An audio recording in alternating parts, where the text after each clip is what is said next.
My phone buzzed with a Snapchat notification that said, "Added to Senior Boys," which was made by Amelia, the popular girl in school. I remember the exact moment it happened.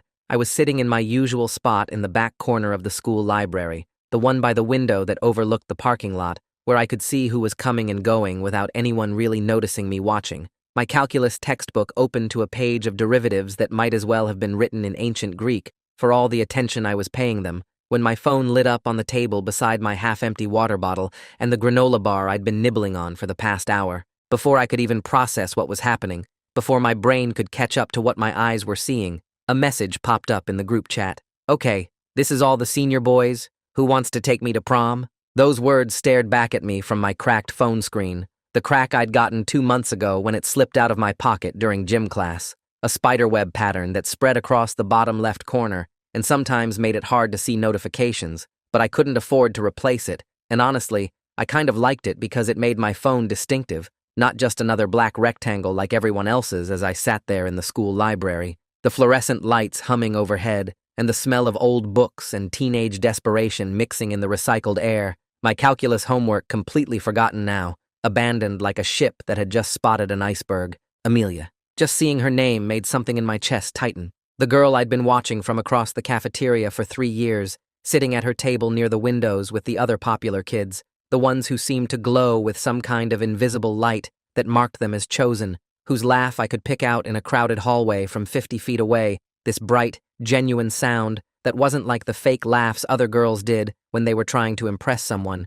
who I'd never managed to say more than "excuse me" to when we passed in the halls, and even those 2 words usually came out as a mumbled mess that she probably didn't even hear. "This has to be a mistake," I muttered to myself, my voice barely audible in the quiet section of the library, where only the soft clicking of keyboards and the occasional cough broke the silence. Scrolling through the group members with my thumb, my heart starting to pound harder with each name I recognized. Mason, the basketball captain who had a Division I scholarship to UCLA and drove a Jeep that was always full of laughing people. Arthur, student body president who gave speeches at assemblies that actually made people listen instead of scrolling through their phones. Wade, who threw those legendary house parties at his parents' beach house in the Hamptons that everyone talked about for weeks afterward, parties I'd never been invited to and probably never would be. And somehow, inexplicably, impossibly, me, Joshua Curtis, who spent lunch period in the computer lab working on coding projects and writing college application essays, whose biggest achievement was getting a perfect score on the SAT,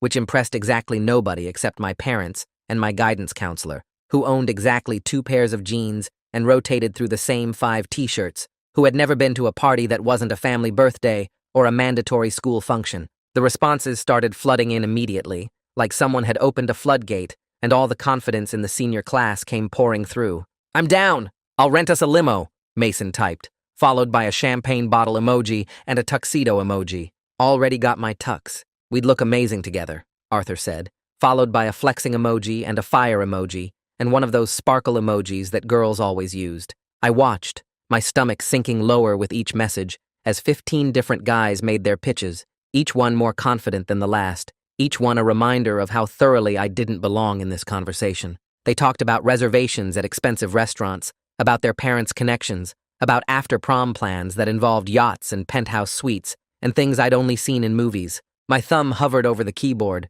trembling slightly whether from nerves or the 3 cups of coffee I'd had trying to stay awake through morning classes. I couldn't tell. Type something. Anything. Just prove you exist, that you're not just a glitch in the matrix, a random name that accidentally got added to a list where it had no business being. But what could I possibly say that would compete with promises of limos and after-parties at beach houses and helicopter rides and tables at Michelin-starred restaurants? What did I have to offer? A ride in my mom's Honda Civic with the check engine light that had been on for 6 months? Dinner at the Olive Garden where I had a gift card? "Come on, Joshua, shoot your shot," my best friend Harris said, his voice cutting through my spiral of self-doubt as he pulled out the chair next to me and leaned over to read over my shoulder, his own homework clearly abandoned in favor of watching this disaster unfold in real time.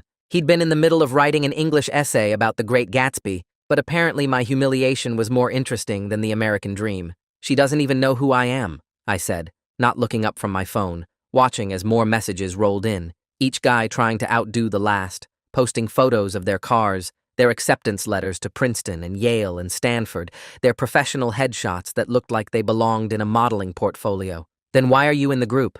Harris asked, which was exactly the question that had been screaming in my head since the moment I saw the notification. That was the question, wasn't it? The million-dollar question. I checked my contacts, scrolling through the A's until I found her name, or rather, didn't find it. We weren't even friends on Snapchat. We'd never exchanged numbers. I didn't follow her on Instagram and she didn't follow me. How did she even get my username? How did she know I existed enough to add me to this group? The chat kept exploding like a fireworks show that wouldn't end. Message after message lighting up my screen. Photos started appearing now, guys posting their best angles, carefully curated shots that looked like they'd been planned and filtered and approved by a committee, their cars gleaming in driveways, their acceptance letters to prestigious colleges casually displayed like they just happened to have them nearby, their athletic achievements and academic awards and everything that made them worthy of consideration. Amelia responded to each one with fire emojis and maybe and interesting and OMG, that's so sweet, giving everyone just enough encouragement to keep them hooked, playing them all like a master fisherman with multiple lines in the water. I typed, "Hey, I think I might be added by mistake. Read it. Hated it. Delete. Too pathetic. Too willing to give up before even trying." I typed, "I'd love to take you. Read it. Hated it more. Delete. Too forward. Too presumptuous. Like I actually thought I had a chance." I typed, "This is Joshua from your AP history class. Read it. Wanted to throw my phone across the library. Delete." Like she needed a reminder of which Joshua I was. Like there were so many Joshuas in her life that she needed help keeping track. 20 minutes passed while I sat there, frozen, my fingers hovering over the keyboard like a pianist who'd forgotten the music. 30 minutes. The suggestions got more elaborate with each passing minute, escalating into absurdity. Someone offered a helicopter ride to prom, complete with a photo of him standing next to what might have been his family's private helicopter, or might have been photoshopped. I honestly couldn't tell.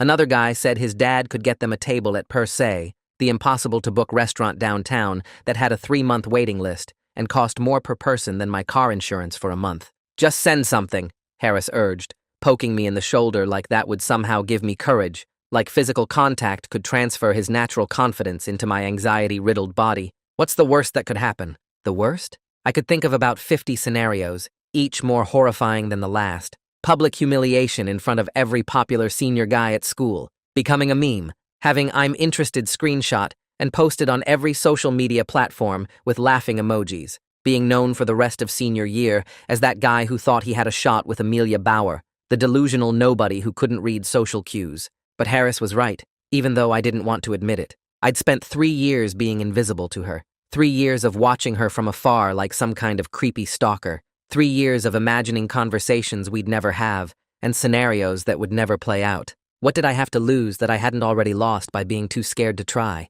I typed, "I'm interested," and hit send before I could stop myself, before my brain could override my fingers, before common sense could prevail and save me from myself. The chat went silent, no new messages for a full minute, which in group chat time felt like an eternity, like the whole world had stopped spinning and everyone was collectively holding their breath. Then, 2 minutes. My message sat there, naked and alone and pathetic, without even an emoji to soften it or make it seem casual, just 2 words that somehow managed to convey exactly how inadequate I was. I watched everyone's bitmojis pop up in the chat, those little cartoon avatars that showed who was actively reading, and my stomach dropped further with each one. Mason saw it, Arthur saw it, Wade saw it, they all saw it, all 15 guys who were infinitely more qualified than me to take the most popular girl in school to prom. "Who's Joshua?" Wade asked, and I nearly threw my phone in the trash can next to my table, nearly deleted Snapchat entirely, nearly transferred schools or moved to another country or faked my own death.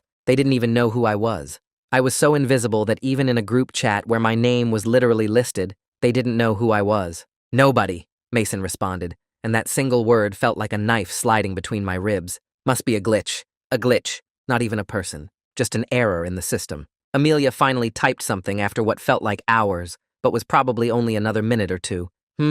Interesting responses, guys. Let me think about it." And then nothing. She left me on read. I could see the little opened indicator next to my message, while continuing to respond to others with flirty comments and inside jokes I didn't understand. References to things that had happened at parties I'd never attended and conversations I'd never been part of. I wanted to leave the group, to tap that leave conversation button and pretend this never happened, to erase this moment from existence, but that would make it worse. So much worse. Everyone would see Joshua left the group pop up in the chat and know I'd given up. Know that I couldn't handle the rejection, couldn't even stay in a group chat without running away with my tail between my legs. An hour passed, the longest hour of my life. Longer than any calculus class or DMV visit or family dinner where my relatives asked about my college plans. The chat slowed down as guys went to basketball practice or work or whatever popular people did with their afternoons. I stayed in the library, sitting in that same spot by the window, staring at my phone until my eyes burned,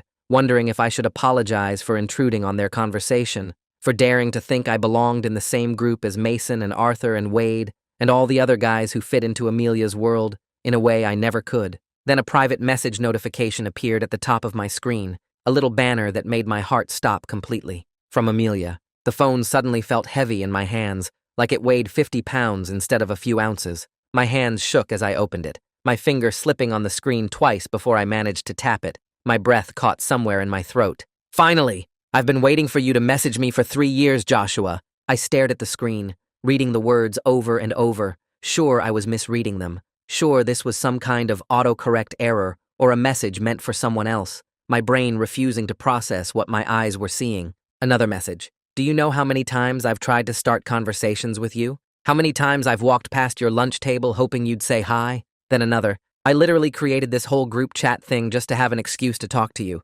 Added all those other guys, so it wouldn't be obvious. My entire understanding of reality shifted like someone had tilted the axis of the earth. Wait, what? I typed back, my fingers fumbling over the keys, making typos I had to correct twice. I've liked you since freshman year when you helped me with that history project, but you never seemed interested. You never even looked at me. Freshman year, the history project. I remembered it suddenly. We'd been assigned as partners for a presentation on the Cold War, and I'd been so nervous I could barely speak, but I'd done most of the research because I was too anxious to contribute any other way, and she'd seemed grateful, but I'd assumed it was just politeness, just her being nice to the weird, quiet kid she got stuck with. I look at you all the time. I just didn't think you knew I existed, I typed, the truth spilling out easier through a screen than it ever could have in person. God, we're both idiots, aren't we? So, is that a yes to prom? That's definitely a yes. Good. Now leave that group chat. I'm deleting it. This was exhausting pretending to care about Mason's limo. Update.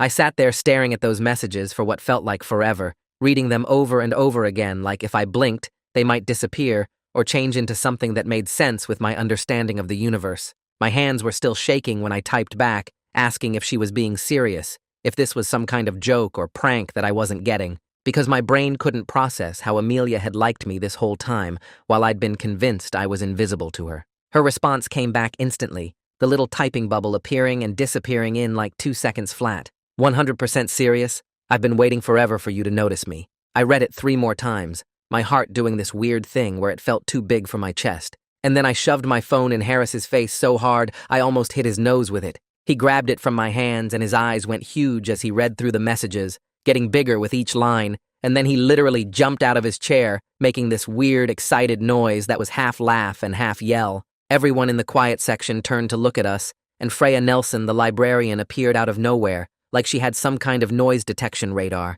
her finger already pressed to her lips in that universal shushing gesture. Harris sat back down, but he was bouncing in his seat like a little kid who just got told they're going to Disneyland, grabbing my arm, and shaking it while whispering way too loud about how he knew it. He knew something was up with that group chat. Freya walked over to our table with her arms crossed, looking at us over her glasses in that way librarians do when they're deciding whether to kick you out or just give you a warning. Harris apologized, but he couldn't stop grinning, and then he started going on about how we needed to plan the perfect prom proposal, even though Amelia had already said yes. Because apparently that's what people do. They make these big public gestures with signs and flowers and stuff. I told him she already said yes twice. That seemed like enough, but he insisted that didn't count, because it was over text, and everyone knows text doesn't count for major life events. I pulled my phone back and opened the group chat one more time, looking at all those messages from Mason and Arthur and Wade and everyone else, all their confident offers and expensive promises sitting there like evidence of a world I didn't belong in.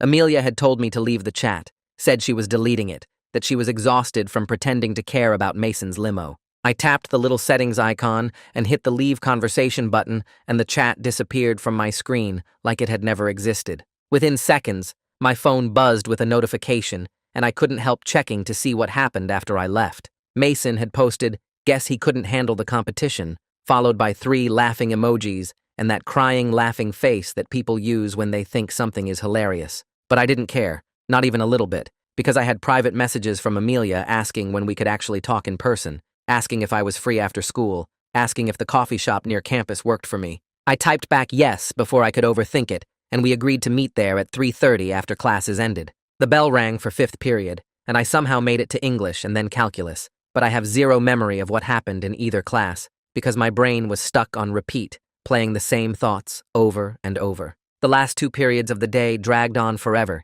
each minute feeling like an hour, and I spent the entire time in calculus, staring at my blank worksheet with this stupid smile on my face instead of solving derivatives. Kason Phillips walked by my desk during independent work time and stopped, looking down at my completely empty paper and then at my face. He asked if I was feeling okay, if I needed to go to the nurse or something, because apparently I looked weird. I told him I was fine, just having a good day, and he gave me this knowing look like he understood something I didn't, and walked away, shaking his head. When the final bell rang, I practically ran to my locker, grabbed my backpack, and headed to the coffee shop 3 blocks from the school. My hands were sweating, and I kept wiping them on my jeans, trying to calm down and act normal, even though nothing about this situation was normal. The coffee shop was this small place with mismatched furniture and local art on the walls that always smelled like espresso and cinnamon, where I'd spent countless afternoons doing homework alone at a corner table. When I walked in, Amelia was already there, sitting at a table by the window, and she waved me over with this bright smile that made my stomach flip. I walked across the coffee shop feeling like everyone was watching me, even though probably nobody cared, and sat down across from her in the empty chair she'd saved. Being this close to her in real life, having an actual conversation instead of watching her from across the cafeteria or passing her in the hallway, felt completely unreal and scary and amazing all at the same time. She had this purple notebook in front of her and a half-finished iced coffee, and she was playing with the straw wrapper, folding it into tiny squares. She started talking right away, like she'd been holding all these words in for years, and they were finally spilling out. She told me the whole story about how she noticed me freshman year when we got paired up for that history project about the Cold War, how I'd stayed after school 3 different times to help her understand the timeline and all the different events. I remembered those afternoons in the library, how nervous I'd been, how I'd done most of the research because I was too anxious to do anything else useful. I'd assumed she thought I was just the nerdy kid doing all the work because she was too busy with her popular friends to care about the assignment. But she said she was impressed by how patient I was, how I explained everything clearly without making her feel stupid, how I actually listened when she asked questions instead of just talking at her like most people did. She said that's when she started paying attention to me, noticing me in the hallways and in classes we shared, trying to figure out how to talk to me again after the project ended. Amelia admitted she'd tried multiple times over the past 3 years to start conversations with me, that she'd walked past my lunch table in the computer lab at least a dozen times, hoping I'd look up and say hi, that she'd tried to catch my eye in the hallway between classes. I felt my face getting hot as I realized what she was saying, because I had seen her walking by. I had noticed her in the hallways. But I'd always looked away or left quickly, because I was so convinced she didn't know I existed that I never considered she might actually want to talk to me. I'd literally run away from opportunities to connect with her because I was too scared and too sure that a girl like her wouldn't be interested in a guy like me. She laughed when I admitted this, but it wasn't a mean laugh. It was more like she couldn't believe we'd both been this stupid for so long. Then she explained that Brooklyn Ryan, her best friend, had helped her come up with the group chat idea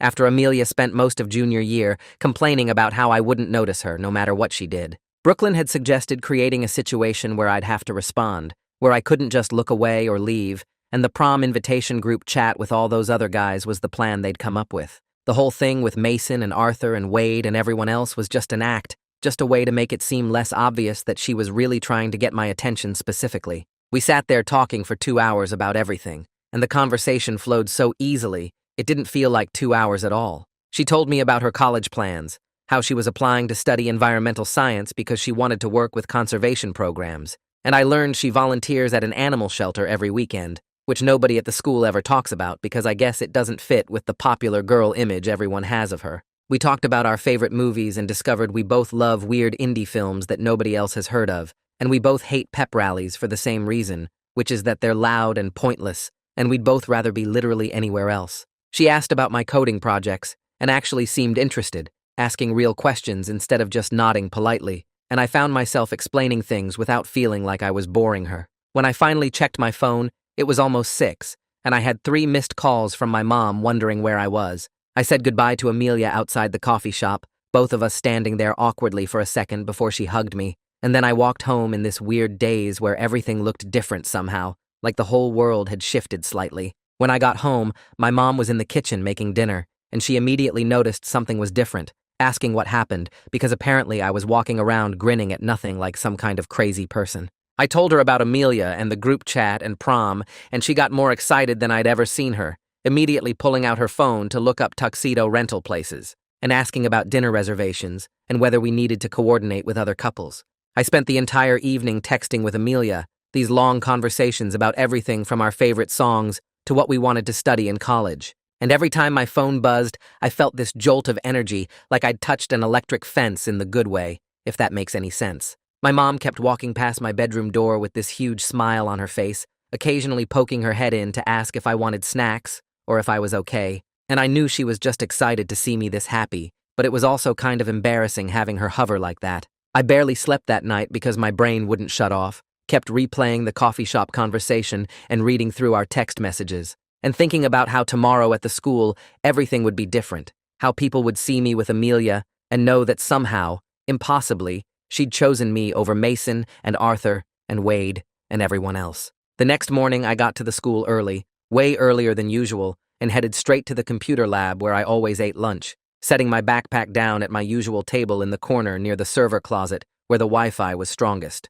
I pulled out my phone to text Amelia, but she'd already sent me a message asking where I usually sat for lunch, and when I told her the computer lab, she responded with a smiley face and said she'd see me there. Lunch period started, and I sat there eating the sandwich my mom had packed, trying to focus on the coding project I'd been working on for weeks, this program that could sort through data files and organize them automatically, but my eyes kept flicking to the door every few seconds. Then Amelia walked in, carrying her lunch bag and her purple notebook, scanning the room until she spotted me, and she waved and headed straight to my table like it was the most natural thing in the world. She pulled out the chair across from me and sat down, asking what I was working on, and I started explaining the program while she unpacked her lunch, nodding along like she actually understood what I was talking about, even though it was pretty technical stuff. About 10 minutes later, Mason and Wade walked past the computer lab, probably on their way to the cafeteria, and they both stopped dead when they saw Amelia sitting at my table. Mason's face did this thing where his eyebrows went up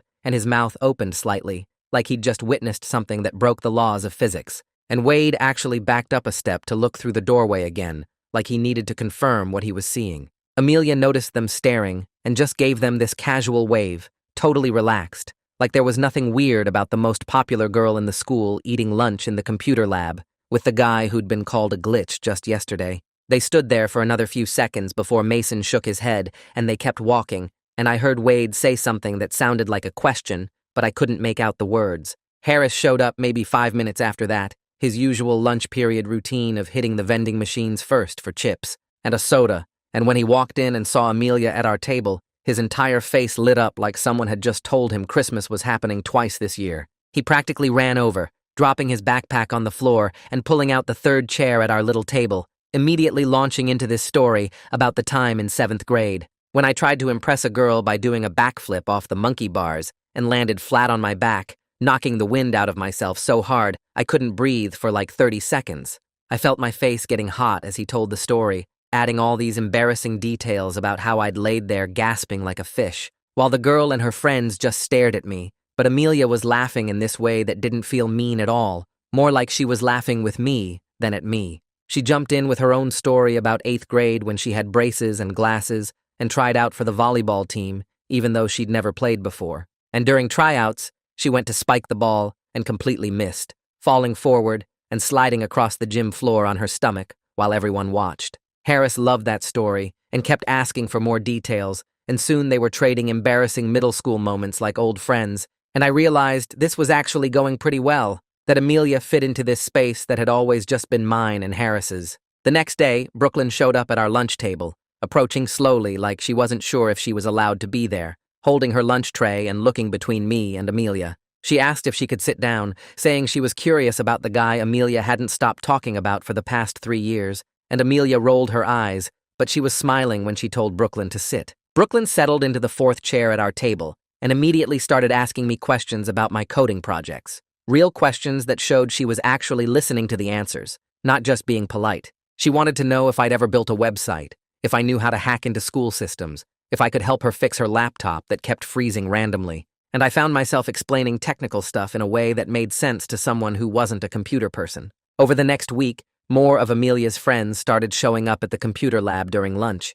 Not all at once, but gradually, 1 or 2 new people each day, until our little corner table had expanded to include chairs pulled over from other tables. I learned that Brooklyn was actually really into video games, that another girl named Sarah knew more about Marvel movies than I did, that a guy named Vidal was teaching himself guitar using YouTube videos and wanted advice on the best tutorial channels. They were just regular people who happened to be more social than me, who knew how to talk to strangers and didn't get anxious in crowds, but they weren't the intimidating popular kids I'd built them up to be in my head. They asked genuine questions about things I knew about, listened when I explained stuff, included me in conversations about movies and music and weekend plans. On Thursday, Arthur stopped me in the hallway between 3rd and 4th period, stepping out of the flow of students moving between classes to catch my attention. He looked uncomfortable, shifting his weight from one foot to the other, and then he said he wanted to apologize for calling me nobody in the group chat, that he didn't actually mean it, and was just trying to show off in front of everyone.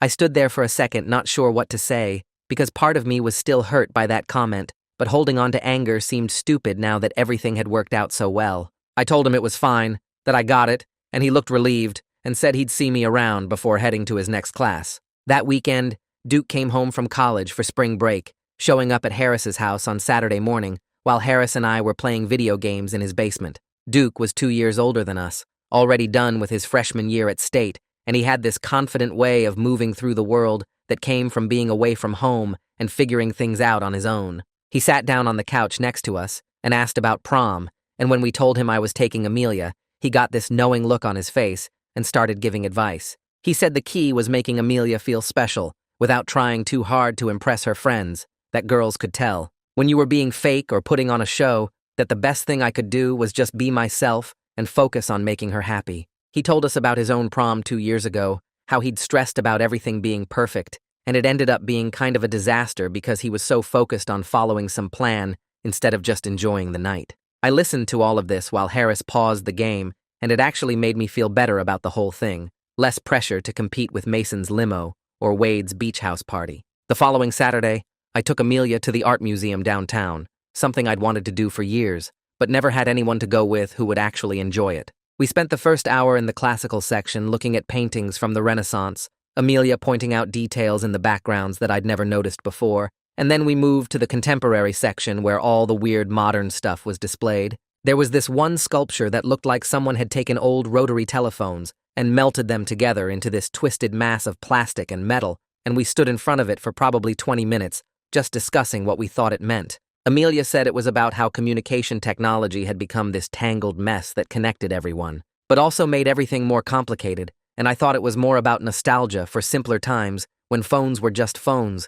and not these devices that controlled our entire lives. We never agreed on an interpretation, but that was fine. The discussion itself was fun, and I liked hearing how her brain worked through things. On Monday at the school, I was walking past the cafeteria during free period when I heard these girls from Amelia's usual crowd talking, their voices carrying through the open doorway. One of them was asking why Amelia was dating me instead of someone like Mason, saying it didn't make sense, that Mason was going to UCLA and had his life together. Before I could decide whether to keep walking or say something, Amelia's voice cut through, sharp and clear, telling them she liked people who were genuine over people who were just popular, that being able to throw a ball or give a good speech didn't make someone a good person. The conversation stopped after that, and I kept walking, feeling this warmth in my chest that had nothing to do with embarrassment and everything to do with the fact that Amelia had defended me without even knowing I was there to hear it. Harris and I went tuxedo shopping the next weekend with Duke, who insisted we go to an actual suit store instead of the cheap rental place at the mall.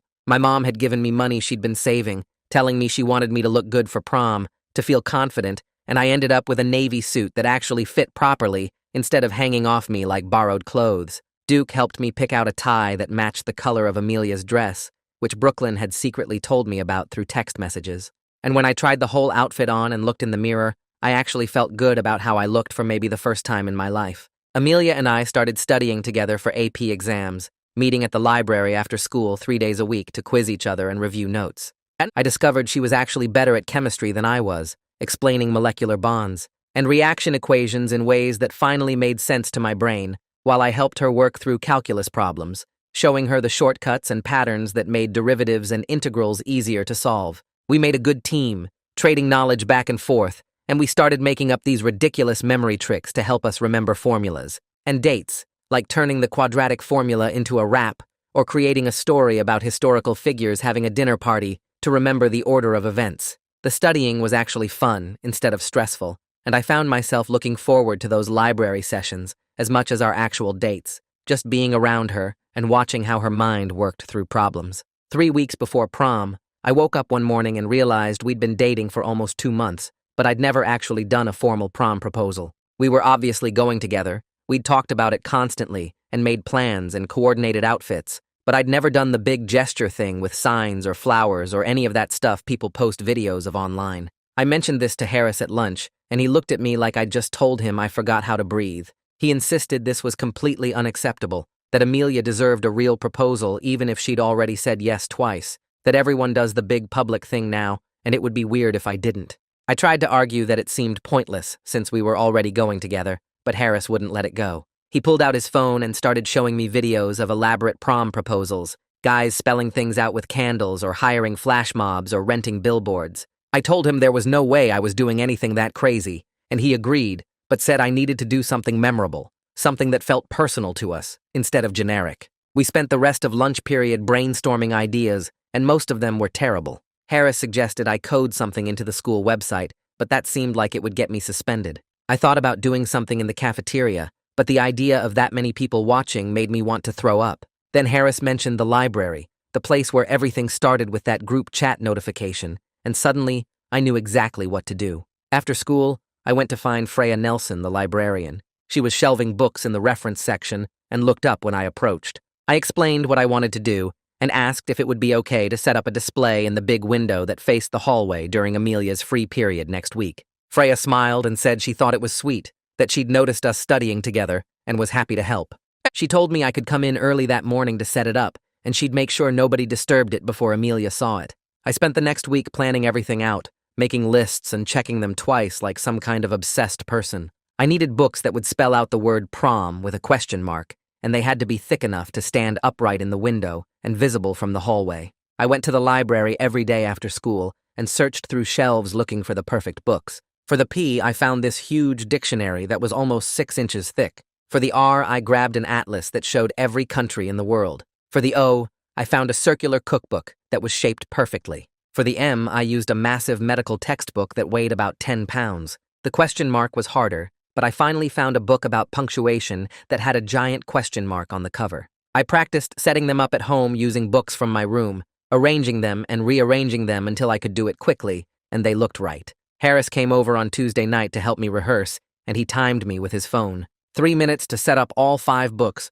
plus a small bouquet of flowers I was going to put next to them. On Thursday morning, I got to the school an hour early with my backpack full of books. Freya let me into the library and I worked fast, setting up each book in the window exactly like I'd practiced. The morning light came through the glass and made the display look even better than I'd imagined. I added the flowers at the end, these purple ones that matched Amelia's favorite color. Freya stood back and looked at it and told me it was perfect, that any girl would be lucky to get a proposal like this. I thanked her and left before I could start overthinking everything and mess with the arrangement. During third period, Harris sent Amelia a text telling her to check out something cool in the library window. I was in calculus at the time and I couldn't focus on anything. My leg bounced under the desk, and I kept checking my phone even though I knew she wouldn't text back immediately. 20 minutes into class, my phone buzzed with a message from Amelia asking if I was behind the library window display. I typed back yes and asked if she liked it. She responded with about 15 heart emojis and said she was on her way to find me. I asked Cason Phillips if I could use the bathroom, and he nodded without looking up from his desk. I walked to the library as fast as I could without actually running. Amelia was standing in front of the window when I got there, looking at the books and the flowers. She turned around when she heard me coming, and her smile was so big it made my whole nervous week of planning feel worth it. She walked over, and I asked her officially if she would go to prom with me. She said yes, obviously, and then she kissed me right there in the hallway outside the library. Freya appeared in the doorway and shushed us, but she was smiling when she did it. I noticed several students had their phones out recording the whole thing, and normally that would have made me anxious, but I didn't care at all. We went back into the library, and Amelia took photos of the book display from every angle. She posted one on her Instagram with a caption about the most creative proposal ever, and within an hour it had over 200 likes. Harris found me after fourth period and asked how it went. I showed him Amelia's Instagram post, and he punched my shoulder in that way guys do when they're happy for you. Prom planning took over the next few weeks and turned into this massive group project. Brooklyn created a group chat with me and Amelia and 6 other people who were all going together. They discussed dinner reservations at different restaurants downtown, compared prices and menus and travel times. Someone suggested we all go in one big limo, but that got voted down because it would be too expensive to split. We settled on meeting at the restaurant and carpooling from there to the actual prom venue. The group chat filled up with hundreds of messages about dress colors and boutonniere options and after-party plans. I got added to 3 more group chats related to prom, one for just the guys coordinating tuxedo pickup times, one for organizing photos before dinner, and one for planning the after-party at Wade's beach house. I went from being in basically 0 group chats to being in 6 of them, and my phone never stopped buzzing. Brooklyn sent me private messages about Amelia's dress color and style so I could coordinate my tie and boutonniere. She showed me photos of the dress from different angles and made me promise not to tell Amelia she'd shared them. The dress was this deep purple color that looked almost blue in certain light. Brooklyn told me where to buy flowers that would match and sent me links to specific florists. On Saturday, Amelia came over to my house to work on a history project we had due the following week. My mom opened the door when she rang the bell, and I heard them talking in the entryway. When I came downstairs, my mom was already asking Amelia about her college plans and what she wanted to study. They moved into the kitchen, and I followed them. My mom offered Amelia something to drink, and they started talking about some reality TV show they both watched. I stood there listening to them discuss the latest episode and all the drama between the contestants. Amelia knew every detail, and so did my mom. They went back and forth about who was fake and who was genuine and what would happen in next week's episode. I had no idea my mom even watched that show. After about 20 minutes of this, I reminded them we had a project to work on. We went up to my room and spread our notes across my desk. We worked for maybe an hour before my mom called us down for dinner. Amelia stayed and ate with us. My dad came home from work halfway through the meal, and my mom introduced them. My dad asked Amelia about school and her family and her plans after graduation. She answered all his questions easily and made jokes that actually made my dad laugh. My little sister came home from her friend's house and joined us at the table. She stared at Amelia the whole time like she was some kind of celebrity. After dinner, Amelia helped my mom clear the dishes, even though my mom told her she didn't have to. They stood at the sink together washing and drying and talking about another reality show. When Amelia finally left around 8, my mom pulled me aside and told me she really liked her, that she fit into our family naturally. On Monday at lunch, Wade walked up to our table in the computer lab. He stood there for a second looking uncomfortable before he asked if he could talk to me privately. I followed him out into the hallway. He apologized for calling me nobody in the group chat and for being dismissive. He said he was just showing off and didn't actually mean it. Then he invited me to his pre-prom party at his beach house. He said Amelia was already invited, obviously, and he wanted to make sure I knew I was welcome too. I didn't know what to say at first, because part of me was still suspicious that this was some kind of setup. Wade seemed to notice my hesitation and told me the party would be chill, just people hanging out before prom, nothing crazy. I said I'd think about it, and he nodded and walked away. When I got back to the table, I told Amelia about the invitation. She confirmed that Wade was being genuine, that his parties were actually fun despite their reputation. She said we should definitely go because it would be a good way to hang out with everyone before the actual prom. I agreed, even though the idea of going to Wade's beach house still felt surreal. The following weekend, Brooklyn sent me the address of a flower shop downtown. I took the bus there on Saturday morning. The shop was small and smelled overwhelmingly like roses and lilies. A woman behind the counter asked if she could help me. I explained that I needed a corsage for prom that would match a specific purple dress. I showed her the photos Brooklyn had sent me. The woman looked at them carefully and then led me to a display case full of sample corsages. She pointed out several options that would work with the dress color. We settled on one with purple roses and white accent flowers. She asked when I needed it, and I told her the date. She wrote down my information and said it would be ready for pickup the day before prom. The total cost was more than I expected, but I had money saved from my birthday and some odd jobs I'd done for neighbors. I paid and left, feeling accomplished. The week before prom, Cason Phillips asked me to stay after calculus class. I thought maybe I'd done something wrong or failed a test. Instead, He told me he'd noticed positive changes in my confidence and participation over the past few months. He said I was volunteering answers more often and seemed more engaged with the material. Then he said, "Sometimes the right person brings out the best version of yourself." I thanked him and left feeling weird, but also kind of good about what he'd said. I'd never thought of myself as someone whose confidence could change that noticeably. Prom night finally arrived after weeks of planning and group chats and coordination. I picked up the corsage from the flower shop in the morning. My mom helped me get ready, fixing my tie 3 times until it looked right. She took about 50 photos of me in my navy suit standing in our living room. I drove to Amelia's house in my mom's car. The check engine light was still on, but I'd gotten the car washed and cleaned out all the trash and old water bottles. I parked in her driveway and walked up to the front door. My hands were shaking slightly when I rang the bell. Amelia's mom answered and invited me inside. Amelia came down the stairs a minute later wearing the purple dress I'd seen in Brooklyn's photos. It looked even better in person. She'd done something different with her hair and was wearing more makeup than usual. I stood there staring at her until Harris texted me asking if I was okay. I pulled out the corsage box and opened it. My hands shook as I tried to pin it on her dress. She held still and smiled at me while I fumbled with the pin. Her mom took photos of us together in front of their fireplace. We drove downtown to the Italian restaurant where we were meeting everyone else. The dinner reservation was for 6:30. We got there 15 minutes early and waited in the parking lot. Brooklyn and her date showed up next, then Wade with his girlfriend, then 4 other couples from our group chats. We all went inside together, and the hostess led us to a long table they'd set up for our group. The restaurant had white tablecloths and candles on every table, and soft music playing overhead. I sat next to Amelia and across from Harris, who'd brought Brooklyn as his date after they'd started talking at the last party. The waiter brought menus and took our drink orders. Everyone talked and laughed and passed breadsticks around the table. I ordered chicken parmesan, and Amelia got fettuccine alfredo. The food came out hot and perfectly cooked. We talked about summer plans and college visits, and who was going where in the fall. Amelia mentioned wanting me to meet her parents officially soon, not just the quick introduction from prom photos. She said her dad wanted to take us both out to dinner sometime. The conversation flowed easily, without any of the awkward silences I'd feared. Brooklyn told stories about her disastrous chemistry final, and Wade talked about his plans to study business at State. Harris made everyone laugh with an impression of our English teacher. I looked around the table at all these people who a few months ago I'd never imagined being friends with, and realized how much had changed since that Snapchat notification. Thinking phase. I need to analyze the continuation requirements carefully. 1.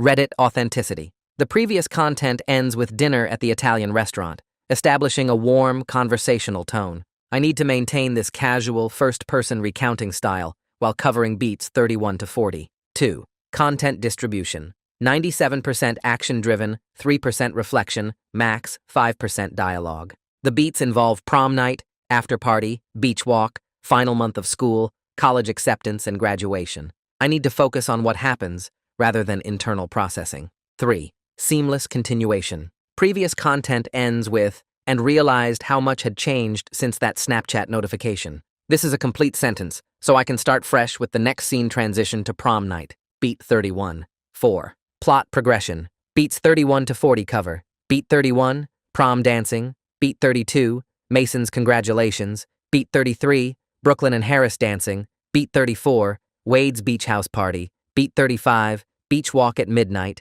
Beat 36, staying until sunrise. Beat 37, last month of senior year. Beat 38, college acceptances.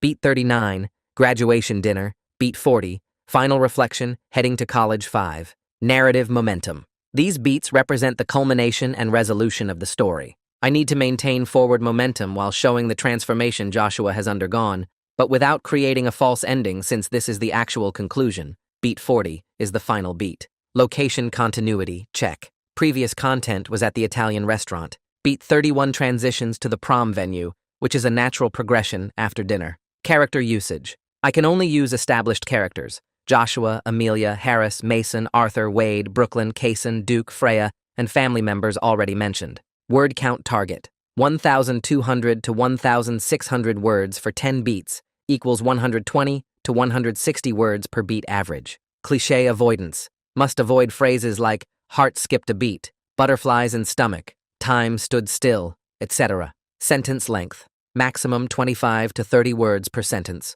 Proper breaks between thoughts. No em dashes. Use commas, periods, or parentheses instead. After dinner, we drove to the prom venue. this hotel ballroom downtown with chandeliers hanging from the ceiling and purple lighting that made everything look slightly unreal. The place was already packed when we walked in, music pumping through speakers so loud I could feel the bass in my chest. Amelia grabbed my hand and pulled me toward the dance floor before I could overthink it or find excuses to stand against the wall like I usually did at the school events. The DJ was playing some pop song I recognized from the radio, and people were jumping around in groups, their formal clothes looking weird combined with the chaotic dancing. I started moving awkwardly, trying to copy what other people were doing, but Amelia just laughed and kept dancing without caring what anyone thought. A slow song came on after maybe 3 songs, and she stepped closer, putting her arms around my neck. I put my hands on her waist like I'd seen in movies, and we swayed back and forth. It wasn't complicated or fancy, but it felt right, just moving together without worrying about looking stupid. Another fast song started, and she pulled me deeper into the crowd, right into the middle of the dance floor where everyone could see us. The song was one I actually knew from my Spotify playlist, and suddenly I wasn't thinking about my movements or who was watching. I just moved to the music, and Amelia matched my energy, both of us laughing when I did something particularly ridiculous with my arms. Mason walked over during a break when we stepped aside to grab water from the refreshment table. He looked uncomfortable for a second, shifting his weight between his feet the way people do when they're about to say something difficult. He told us we looked good together, and then admitted he'd been kind of a jerk in that group chat, that he was just showing off and didn't mean the things he said. I told him it was fine, that everything worked out anyway. He mentioned UCLA and how he was focused on basketball and getting ready for college now. That high school drama didn't matter as much anymore when you knew you were leaving in a few months. We talked for maybe 5 minutes about his scholarship and his plans before he headed back to his date. Across the dance floor, I spotted Harris and Brooklyn dancing together, which surprised me because Harris had never mentioned being interested in her. They looked happy, though, both of them smiling and talking between songs. Harris caught my eye and gave me a huge thumbs up, grinning like an idiot. I realized my best friend might actually have his own prom story happening right now. Something that started because I'd finally talked to Amelia and brought everyone together. The DJ announced the last song of the night around 11, and everyone crowded onto the dance floor for one final slow dance. Amelia rested her head on my shoulder, and we barely moved, just stood there swaying slightly while the music played. After prom ended, we all drove to Wade's beach house in a caravan of cars, following his Jeep through town, and then onto the highway heading toward the coast. I'd been nervous about this part all week. Worried that Wade's legendary parties would be too much for me, too loud and chaotic and full of people doing things I wasn't comfortable with. But when we got there, it was just people hanging out on the back deck overlooking the ocean, playing card games and talking in small groups. Someone had ordered pizza, and there were coolers full of soda and water. Wade's parents were home, staying inside but clearly aware of what was happening, which made everything feel safer and more relaxed. I sat on a deck chair with Amelia, and we played a card game with 6 other people, laughing when someone made a stupid play or forgot whose turn it was. Brooklyn and Harris sat together on a bench near the railing, talking quietly and occasionally joining in the game. The whole thing felt normal and fun instead of intimidating, just friends hanging out after a big event. Around midnight, Amelia and I walked down the stairs from the deck to the beach, leaving our shoes at the bottom step. The sand was cool under my feet, and the ocean was this huge, dark presence making constant noise. We walked along the waterline where the sand was wet and firm, talking about how strange it was that we'd both liked each other for 3 years without knowing. She admitted she almost gave up on trying to get my attention before Brooklyn suggested the group chat idea, that she'd been ready to just move on and forget about the quiet guy from history class. I told her about all the times I'd watched her in the cafeteria, how I'd memorized her schedule without meaning to, how I'd practiced conversations in my head that I never had the courage to start. We kept walking until the party noise faded behind us, and it was just the sound of waves and our voices. She asked me about college plans and whether I was scared about leaving home and starting over somewhere new. I said I was nervous but also excited, that having her made the whole thing less terrifying. We found a spot where someone had left an old beach blanket and sat down facing the water. The conversation shifted to easier topics, favorite movies and music, and stupid things we remembered from elementary school. She told me about her family's weird traditions, and I shared stories about my relatives and their ridiculous expectations. Time passed without me noticing, minutes turning into hours while we talked about everything and nothing. The sky started getting lighter around 5 in the morning, this gradual shift from black to dark blue to pale orange. Amelia leaned against my shoulder and got quiet, her breathing slowing down until I realized she'd fallen asleep. I sat there watching the sunrise happen in stages, the colors spreading across the sky and reflecting off the water. 3 months ago, I couldn't say 2 words to her without mumbling or looking away. Now she was asleep on my shoulder on a beach at sunrise after prom. The last month of senior year felt completely different from every other month I'd spent at that school. I got invited to group hangouts at the mall and movie nights at people's houses. My name appeared on graduation party invitation lists. People I'd never talked to before stopped me in the hallway to ask about summer plans or college choices. I wasn't watching life happen from the computer lab anymore. I was actually participating in it. Brooklyn added me to her close friends list on Instagram and started sending me memes she thought I'd find funny. Wade invited me to his graduation party and specifically asked me to bring Harris. Arthur asked if I wanted to join a group going to see a movie the weekend before finals. Everything shifted, and suddenly I had plans on Friday nights and people texting me asking where I was. Amelia and I studied together for final exams, meeting at the library or the coffee shop, or sometimes at her house when her parents were home. We developed this system where we'd quiz each other, and whoever got more answers right got to pick what we did afterward. She usually won at chemistry, and I usually won at calculus, and we split history and English. My college acceptance letters started arriving in April, and I got into 3 schools, including my top choice in the city. 2 days later, Amelia texted me freaking out because she'd gotten into her top choice too, which happened to be in the same city as mine. Not the same school, but close enough that we could visit easily. Maybe a 20-minute subway ride between campuses. We made plans to explore the city together over the summer before classes started, to find the best coffee shops and figure out the public transportation and just get comfortable being there. Graduation day arrived with perfect weather, sunny but not too hot, and I sat with Harris and the other computer lab regulars in our assigned section. The ceremony was long and boring with too many speeches from administrators and the valedictorian. When they finally started calling names, I walked across the stage and grabbed my diploma, hearing my mom scream from somewhere in the audience. After the ceremony ended and everyone threw their caps in the air, Amelia found me in the crowd and told me her family was having a celebration dinner at a restaurant downtown. She'd already told her parents she was bringing me, and they'd saved a seat. Both our families ended up at the same restaurant, sitting at a long table they'd pushed together. My mom and Amelia's mom discovered they both loved the same cooking shows and spent half the dinner discussing recipes. My dad and her dad talked about sports and work. My little sister asked Amelia a million questions about college and what it was like being popular. The whole thing felt natural and easy, like our families had known each other for years, instead of just meeting officially. 3 months had passed since that Snapchat notification changed everything. I was heading to college in the fall with an amazing girlfriend, actual friends who included me in their plans and confidence I never thought I'd have. The girl I'd been watching for 3 years had been watching me right back the whole time, both of us too scared to make the first move. Sometimes the best things happen when you finally take a chance and type 2 words and hit send before you can talk yourself out of it.